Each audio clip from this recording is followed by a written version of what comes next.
Let's talk about executive power, because apparently a lot of folks have forgotten what the Constitution actually says about the president's authority, especially when they don't like who's in the Oval Office.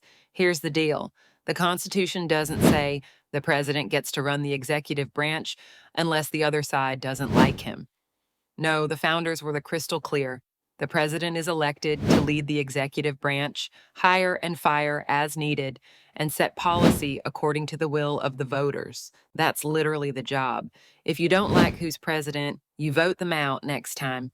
You don't get to tie their hands with unelected bureaucrats or activist judges who think they know better. But lately, we've seen what's being called a judicial coup, lower courts and entrenched agencies blocking a sitting president from carrying out his agenda. They're using legal loopholes and old precedents, like the Humphreys executive case, to shield entire agencies from presidential authority. That's not checks and balances. That's the administrative state running wild, accountable to no one but itself.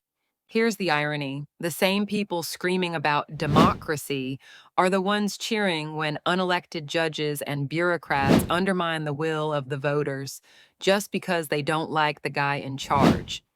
Sorry, but that's not how constitutional government works. If you want the power, win the election. Now, some folks call it a power grab when the president tries to reassert control over the executive branch. But let's be honest, is it really a power grab to do the job you were elected to do? Or is it a much needed return to the separation of powers, where the executive executes, the legislature legislates, and the judiciary judges? The Supreme Court is finally stepping in, reversing some of these judicial overreaches and reminding everyone that the president's authority doesn't vanish just because the other side is mad.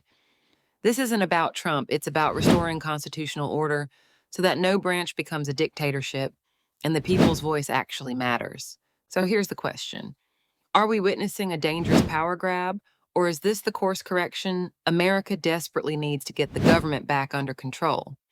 Sound off below. Does the Constitution only matter when your team wins, or is it supposed to protect all of us no matter who's in charge?